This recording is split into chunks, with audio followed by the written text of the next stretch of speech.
할렐루야. 주 안에서 평안하셨습니까? 어제는 미국의 대명절인 추수감사절이었습니다. 가족과 함께 잘 보내셨으리라고 생각이 됩니다. 저 역시 많은 분들의 사랑 속에서 이 애틀랜타에 이주해서 2년 맞이하면서 귀한 사랑 많이 받고 은혜로운 감사절을 잘 보냈습니다. 오늘 2025년 11월 30일 영광의 다음주일 주일 예배, 오늘 말씀은 베드로전서 5장 5절에서 11절 말씀으로 교만이란 뿔에는 겸손이라는 안전장치가 필요합니다 라는 제목으로 은혜를 나누려고 합니다. 우리가 흔히 감동적인 얘기를 말할 때에 낮고 천한 사람이 성공해서 높은 자리에 올랐다는 이야기일 것입니다. 이런 이야기가 큰 감동을 주는 이야기라고 사회면 톱기사에 기록되기도 하고 많은 사람들에게 소문으로 퍼지기도 하죠. 그러나 이보다 더 큰 감동적인 이야기가 있습니다. 그것은 굉장히 우리가 생각할 이상의 높은 사람이 스스로 낮은 자리에 내려가서 낮은 사람을 섬겨주었다는 이야기일 것입니다. 그것은 겸손한 사람만이 이렇게 낮은 자리로 내려갈 수 있지, 교만한 사람은 내려가고 싶어도 내려갈 수가 없기 때문에 그렇습니다. 그런데 성경은 놀랍게도 겸손이야말로 염려를 물리치는 귀한 방법임을 알려주고 있습니다. 다시 말하면 겸손하면 염려하지 않고 살 수 있다라는 말씀의 뜻입니다. 오늘 본문의 저자인 베드로는 염려와 걱정과 근심이 많은 사람이었습니다. 그 증거로 마태복음 14장 말씀에 보면 폭풍이 부는 물 위로 걸어오신 예수님을 보고 주님이시거든 저도 물 위를 걷게 해 주옵소서라고 담대하게 이 얘기를 했습니다. 정말 주님의 도우심으로 물 위를 걸었습니다. 그러나 얼마를 걷지 못하다가 그 풍랑 그리고 그 검푸른 바다의 물결에 물에 빠질까봐 두려워서 물에 빠지고 말았습니다. 또한 요한복음 18장 말씀을 보면 겟세마네 동산에서 예수님께서 위험한 일이 일어날까 봐서 염려 걱정을 합니다. 다시 말하면 겟세마네 동산에서 노마의 병정들과 대제사장의 병정들이 예수님을 잡으러 왔을 때 예수님이 혹시 잡히시지 않을까 염려 걱정을 해요. 그러다가 검을 빼가지고 로마의 병사들과 대항을 하다가 말고라는 사람의 귀를 자르는 이런 폭력을 저지른 일까지 있습니다. 이 외에도 베드로는 너무 많은 걱정 근심을 했던 사람 중에 한 사람입니다. 그런데 이런 베드로가 역설적으로 이런 염려 걱정으로 인한 많은 문제들을 스스로 자신이 경험함으로 인하여서 염려를 다루는 법을 배우더라는 겁니다. 오늘 본문은 바로 이것을 가르쳐주고 있습니다. 그래서 오늘은 교만의 뿔을 높이 들지 않고 겸손할 수 있는 안전장치가 무엇인지를 세 가지로 생각해 보려고 합니다. 먼저는 허리를 동이는 겸손입니다. 본문 5절 말씀을 보시면 젊은 자들아 이와 같이 장로들에게 순복하고 다 서로 겸손으로 허리를 동이라. 하나님이 교만한 자를 대적하시되 겸손한 자들에게는 은혜를 주시느니라 이렇게 말씀을 합니다. 이 말씀에서 베드로는 겸손으로 허리를 동이라고 말하고 있다는 겁니다. 헬라어로 이 말의 뜻은 본래적인 그 어원은 뭐냐면 끈이나 매듭으로 자신을 맨다라는 의미의 뜻입니다. 뿐만 아니라 작업용 앞치마를 둔다는 뜻도 됩니다. 보통 음식을 하는 사람들이나 먼지나는 일을 하는 사람들, 다시 말하면 여러분 우리 미국의 홈디파에 가시게 되면 일하시는 분들이 두른 앞치마 있잖아요. 그리고 또한 음식을 만드는 가정주부들이 두르는 앞치마를 말하는 겁니다. 그런데 로마 사회에서도 노예들도 일을 하면서 자신의 몸의 청결함을 유지하기 위해서 옷 위에다가 앞치마를 둘렀던 겁니다.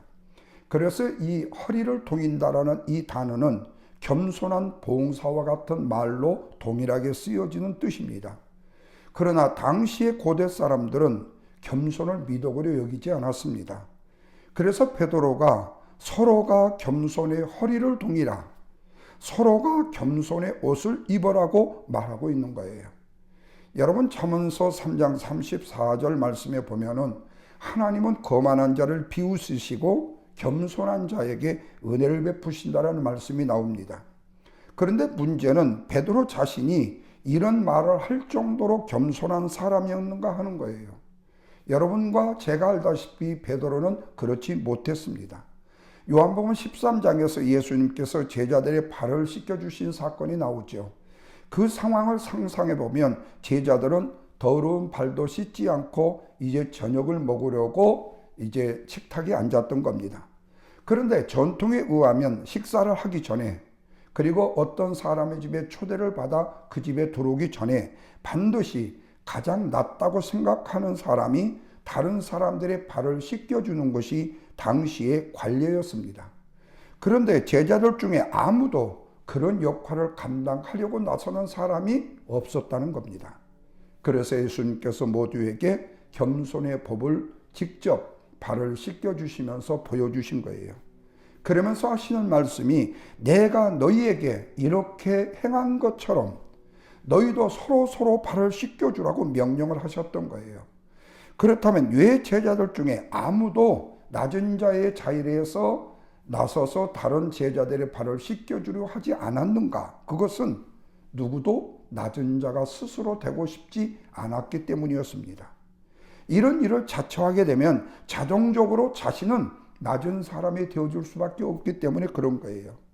뿐만 아니라 조금만 있으면 예수님이 예루살렘에 올라가셔서 왕이 되실 것 같은 상황에 자기가 다른 제자들의 발을 씻겨주는 낮은 자의 자리가 되어버리게 되다 보면 2인자의 자리를 놓고 벌리는 경쟁에서 뒤처지면 되기 때문에 그 누구도 남의 발을 씻겨주지 않은 채 서로 눈치만 보고 있었다는 거죠. 이때 베드로도 마찬가지였습니다. 자기는 12 제자들 중에서도 가장 높은 자라고 생각을 스스로 하고 있었습니다. 우리가 오늘날도 12 제자 중에 베드로를 뭐라고 말하죠? 수제자라고 말합니다. 그런데 나이도 가장 많은 편이었고 언제나 앞장서서 서둘던 제자였습니다. 그런데 12 제자 중에 야고보와 요한 형제가 있었지요. 그들은 누굽니까? 아버지의 이름이 세베대였습니다. 그래서 세베대의 아들이에요. 요즘 말로 말하면 갈릴리 호수에서 어업 지도계의 지도위원장 정도가 되는 사람이 바로 세베대, 다시 말하면 야고보와 요한의 아버지입니다. 그런데 베드로는 바로 그 어업오장 지도위원장인 이 세베대에게 배를 빌려서 일하는 어부입니다. 그렇다면 이 당시에 베드로가 자기가 나이가 어른이고 자기가 으뜸된 제자라고 스스로 자기를 높였을 때에 이 세베대의 아들인 야고보와 요한은 속으로 베드로를 향해서 우리 이시조선 시대로 말을 한다면 저 노인은 도대체 도련님, 우리 같은 도련님도 몰라보냐 이렇게 생각했을지도 모르겠어요. 그런데 이런 겸손이라고는 찾아볼 수가 없었던 베드로가 겸손의 비밀을 깨닫고 나중에 변화가 되어서 본문의 말씀처럼 겸손으로 허리를 동이라고 선포를 하고 있다는 사실입니다. 여러분 이런 면에서 봤을 때 베드로가 하나님께는 교만한 자를 대적하신다는 것을 깊이 깨달았다는 사실은 바로 은혜 중에 은혜가 아닐 수 없고 축복 중에 축복이 아닐 수 없다는 거예요. 오늘날 우리의 주위에서도 굉장히 교만하고 거칠고 그리고 겸손하지 못했던 사람이 어느 날 낮은 사람을 섬기고 굉장히 겸손한 태도와 겸손한 언어와 겸손한 삶을 살아가는 모습을 볼 때 야, 저 사람 굉장히 변했다. 우리는 이렇게 흔히 말하잖아요. 여러분 오늘날 목회자가 사랑하는 성도들을 섬김에 있어서 겸손으로 섬겨야 되는데 목회자는 성도들의 대우만 받아야 된다고 생각하면서 나는 높은 자리에 앉고 나는 가장 좋은 것을 먹고 나는 가장 좋은 일을 먼저 내가 해야 된다고 스스로 자의를 하면서 생각하다 보면 성도들이 생각하는 우리 목사에 대한 겸손은 찾아보기가 어렵다는 거예요. 스스로 높이 못하면 그 목사가 설교 중에 겸손으로 허리를 동이십시오라고 베드로처럼 설교를 하고 말씀을 전한다 할지라도 그 목사의 말을 성도들이 듣겠냐 이 말이에요. 여러분 오늘날 우리도 세상을 너무 아름답게 보는 경향이 있어요. 지위가 높은 사람은 굉장히 겸손한 사람일 것이다. 그리고 또한 세상에 뛰어난 사람은 굉장히 괜찮은 인격을 소유한 사람일 것이라고 생각하는 이런 오해가 참 많아요. 제가 늘 강조해서 얘기하는 얘기입니다만은 우리가 중고등학교 때에 우등상장이 있죠. 우등상장은 누가 받습니까? 학업 성적이 우수한 사람이 받아요. 그런데 우등상장의 내용에 빠지지 않는 게 있어요. 그게 뭐죠? 이 사람은 학업 성적이 우수하고 그리고 뭐죠? 다른 사람을 돕고 굉장히 다른 사람을 섬겼다라는 이 얘기를 꼭 뒤에다 붙입니다. 그러니까 이 공부를 잘하면 뭐 하는 사람이죠? 인격적으로 훌륭한 사람이에요. 그래서 여러분 우리 이전에 시골에 어머니들이 뭐랬죠? 공부도 못한 놈의 자식이 먹기는 되게 많이 먹는다고 욕을 했잖아요. 공부 잘하는 거하고 먹는 거하고 무슨 상관이 있어요? 공부를 잘하는 사람은 많이 먹어야 되고 공부를 못하는 사람은 적게 먹어야 됩니까? 학업 성적이 우수하다고 모든 부분에서 모범이 됩니까? 타의 모범이 됩니까? 아니요. 세상만으로 말하면 죄송한 표현이지만 공부 잘하는 애들 줄이 싸가지 없는 애들이 참 우리 공부할 때도 많았어요. 여러분 사람 모두가 다 죄인입니다. 거짓과 그리고 또한 위선이 난무하는 세상입니다. 입만 열만 거짓말을 하고 자기의 유익을 위해서라면 언제든지 배신과 배반을요 수없이도 12번도 할 수 있는 이런 시대적 상황에 사람들을 우리는 만나고 있어요. 그리고 죄인된 인간은 자기에게 힘이 주어지게 되면 언제든지 힘을 과시하고 싶은 존재가 바로 죄인인 우리 인간의 교만한 모습이에요. 그래서 여러분 우리 한국의 국회의원 대통령 선거 전에요. 어떤 문제든지 백성들과 함께 해결한다고 하잖아요. 당선되고 나면 어떻게 하죠? 국민은 안중에도 없습니다. 제 마음대로 독재하고 제 마음대로 법을 제정하고 제 마음대로 법을 유치하지 않습니까? 이렇게 교만한 사람은 힘이 생기면 기존 질서를 깨버려요. 폭력적이게 된다는 거예요. 바로 이게 교만의 극치입니다. 그런데 불쌍한 것은 뭐냐? 교만은 힘을 과시하기 때문에 교만의 때에 가장 강한 사람으로 보일 수 있을지는 모르지만 중요한 것은 뭐죠? 가장 강해 보일 때 한순간에 무너진다는 거예요. 이게 중요한 거예요. 하나님은 반드시 교만한 자를 치시기 때문에 그렇습니다. 그런데 성경을 보면 바벨론이 무너졌잖아요. 여러분 그 바벨론이 얼마나 유대성이 큽니까? 느부갓네살 왕의 통치에 그 바벨론이 얼마나 위대했습니까? 그 바벨론이 무너지리라고는 꿈에도 생각을 못했어요. 그런데 무너졌어요. 아수르가 교만하여 무너졌습니다. 성경에 교만하여 무너진 백성들이 너무나도 많습니다. 여러분 로마를 가시면 그 휘황찬란한 로마의 문화, 그 로마의 그 문화권과 정치권, 문화의 그 권력, 그 파워, 그리고 그 병정들의 힘 무너질 줄 알았습니까? 모든 길은 로마로 했지만 로마도 결국 무너졌습니다. 그래서 시편 75편 5절에서는 내 뿔을 높이 들지 말라고 말씀하고 있어요. 여기서 뿔은 힘을 상징합니다. 이 말은 교만하지 말고 겸손하라는 말씀입니다. 바라기는 저와 여러분이 겸손으로 하나님의 영광을 높이기를 주님의 이름으로 축원드립니다. 두 번째로는 능하신 손 아래 겸손하라 그래요. 자, 본문 6절 다시 보십시오. 그러므로 하나님의 능하신 손 아래서 겸손하라. 그러면 어떻게 돼요? 때가 되면 너희를 높이시리라 그래요. 여러분 하나님은 지극히 높으신 가장 높은 곳에 계시는 분이심을 믿으시죠?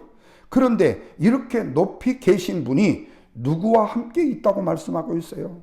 겸손한 사람과 자신을 낮추는 사람과 함께하고 있다고 말씀하고 있어요. 여러분 여기에 겸손의 비밀이 있는 것입니다. 그것은 내가 가장 낮아질 때에 가장 높아진다는 사실, 가장 낮아질 때에 가장 높아진다는 사실 믿으시죠? 이것을 예수님께서는 빌립보서 2장 5절에서는 뭐라고 말씀하셨죠? 너희 안에 이 마음을 품으라 곧 그리스도 예수의 마음이니 라고 말씀하죠. 그 마음을 6절과 8절에서는 뭐라고 말해요? 그는 근본, 예수님은 근본 하나님의 본체이셨지만 하나님과 동등됨으로 취하여 여기지 않으셨다고 그랬어요.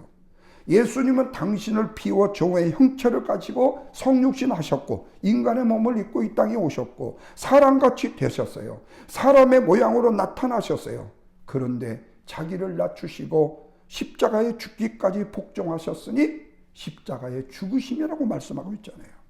그런데 본문 6절 말씀에 하나님의 능하신 손이라는 이 말도 하나님께서 다스리시는 능력을 말해요. 하나님과 함께할 때 능력이 있지 하나님이 함께하지 않으면 아무리 강한 사람은 힘이 없어요. 그러나 우리가 때로 이해할 수 없는 것이 있습니다. 하나님의 능하신 손이 우리를 보호해 주신다고 말씀해 주시는데 정작 우리를 보호해 주신 것이 아니라 우리를 때리고 우리를 고난 주고 우리를 아픔 주고 시련 주고 때로는 어렵게 만드는 매운 손으로 보이기도 한다는 거예요. 그렇다면 이렇게 어렵고 힘든 일을 당할 때 우리는 뭐라고 말하지요?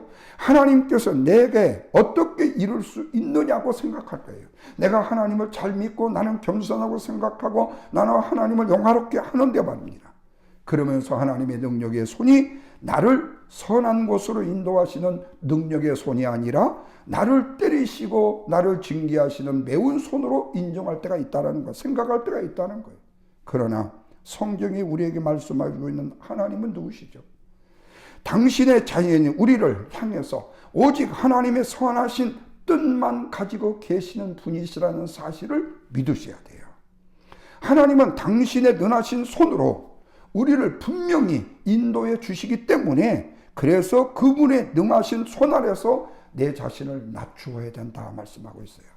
그러면 어떻게 됩니까? 때가 되면 너희를 높이시리라. 아멘. 때가 되면 너희를 높이시리라. 그런데 우리는 대개 이 구절을 높여주신다는 말씀에만 초점을 맞춘다는 거예요. 마치 빌립보서 4장 13절에 내게 능력 주신다면서 내가 모든 것을 다 할 수 있느라는 말씀에서 나는 주님을 믿으니까 모든 것을 다 할 수 있다라고 자만하고 교만한 말처럼 말입니다. 그러나 우리는 모든 것을 할 수 있느니라라는 말씀에만 초점을 맞추는 것이 아니라 내게 능력을 주시는 자 인사이드 안에서 여기에 초점을 맞춰야 한다. 인 지저스 그리스도 안에서 능력 주시는 자 그분을 통해서만 내가 그 능력을 발휘할 수 있다는 초점을 맞춰야 한다. 우리가 주님으로 하여금 주님의 능력을 받아야 되고 주님과 함께 있어야 우리가 그 능력을 발휘할 수 있다는 거예요. 다시 말하면 주님을 의지하는 믿음이 먼저 돼야 된다는 사실입니다. 이렇듯이 본문 6절 말씀에도 하나님이 높여주신다는 이 말씀이 먼저는 초점이 아니라 그 이전에 하나님의 능하신 손 아래서 뭐 하라고요? 겸손하라는 말씀이 초점이 돼야 된다는 겁니다. 이 말은 겸손하게 먼저 낮추어져야 하나님의 능력으로 높아진다는 사실이죠.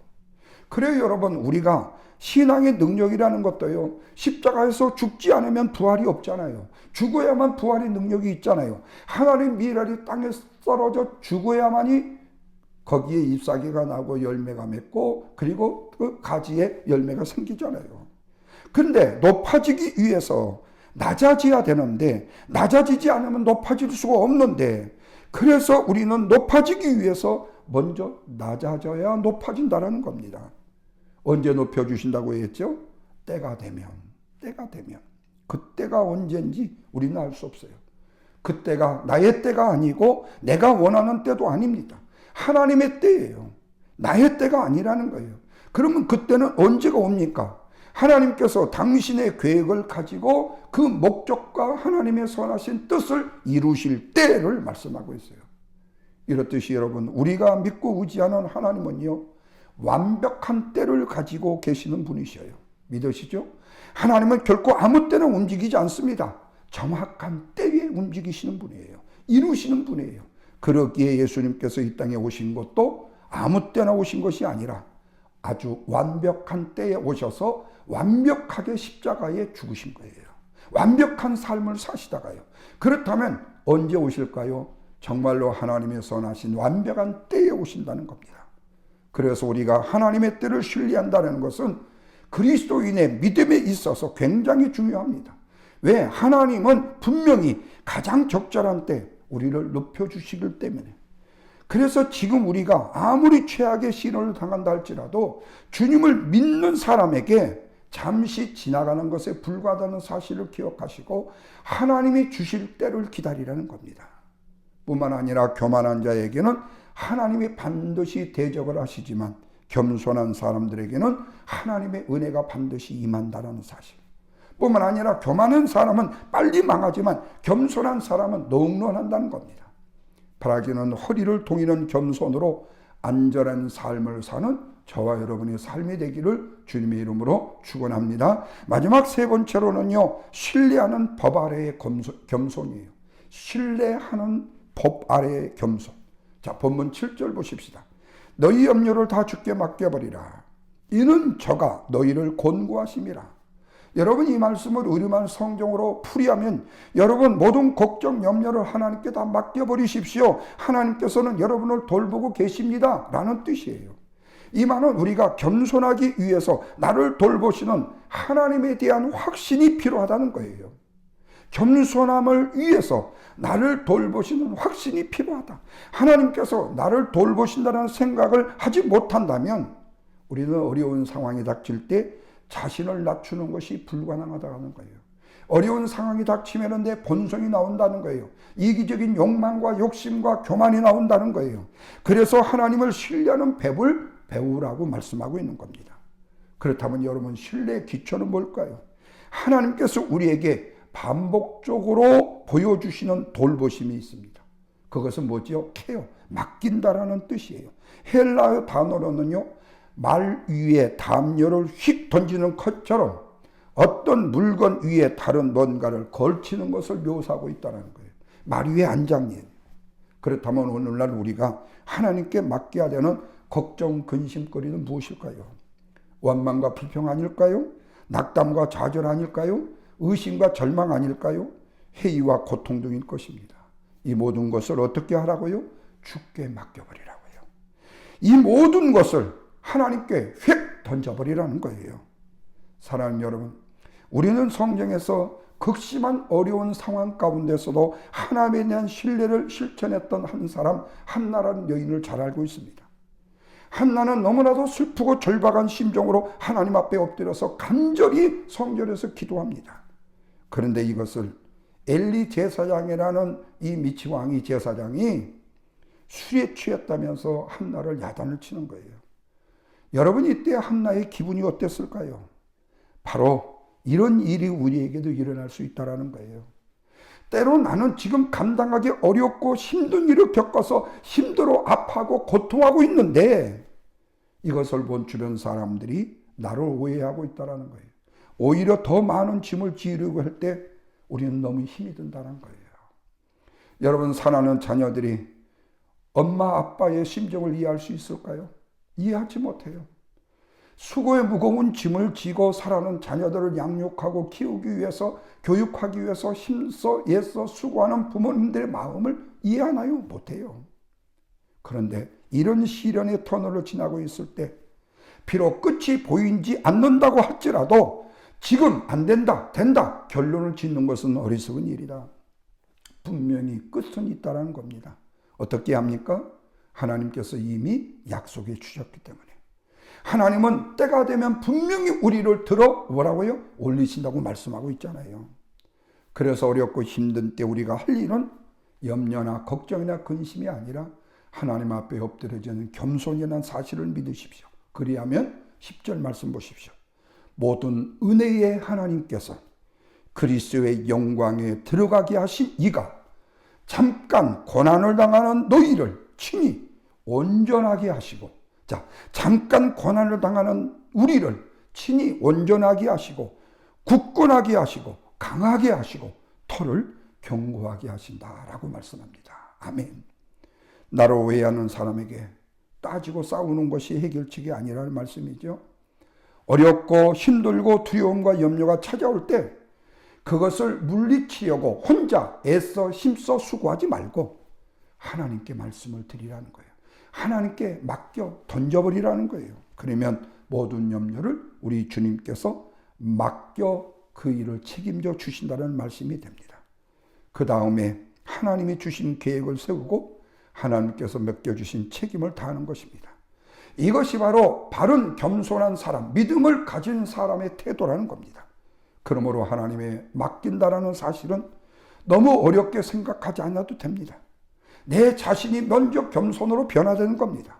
그 후에 어떻게 됩니까? 사랑의 하나님께 모든 염려를 맡기고 그분의 능하신 손 아래서 겸손할 때 하나님께서는 적절한 때, 가장 필요한 때에 분명히 저와 여러분을 어떻게 해요? 높여주신다는 사실이에요. 그러므로 우리는 범사에 감사해야 됩니다. 우리는 교만할 틈이 없습니다. 그러나 감사가 사라지면요, 무조건 교만해지는 거예요. 또 하나요, 우리가 엎드려 기도하는 것입니다. 기도는 항복을 뜻하지요. 우리는 기도할 때마다 두 손을 높이 들잖아요. 이건 뭐지요? 항복을 의미하는 것입니다. 그리고 주의 이름을 찬양하는 거예요. 찬양하는 동안만큼은 우리가 교만할 수 없고요, 겸손의 모습으로 드러남을 보이는 놀라운 증거이기 때문에 그래요. 그러나 교만하면 어떻게 됩니까? 입만 열면요, 자기 잘하고 있다고요, 칭찬하고요, 자기를 자랑하고요, 그리고 패거리들을 믿고요, 자랑의 형태로, 때로는요 파괴의 형태로 나타난다는 겁니다. 여러분, 인간은요 자기에게 죽거리만한 힘이 주어진다고 느껴지면요 지금 동안의 어떤 약속도 다 뒤로 봅니다. 모든 질서를 다 깨고 내 자신의 뜻대로 하고 싶어지는 것이 바로 교만한 사람의 뜻이에요. 심지어는 법과 질서를 해체해버려요. 민주주의를 해체해버려요. 국가가 자기 자주권까지 가지고 있는 것을 해체해버리고 자기들만 바라보게 하는 베네수엘라 같은 전체주의로 만들어가려고 한다는 겁니다. 여러분, 우리가 얼마나 자나포라면서요, 내 자신에 대해 대단한 힘이 있다는 것을 내가 증거하기 위해서요, 내 자신이 흥분하면서요, 희열을 느끼면서요, 다른 사람을 정복하고 다른 사람을 짓누르고 다른 사람 억압하려고 해요.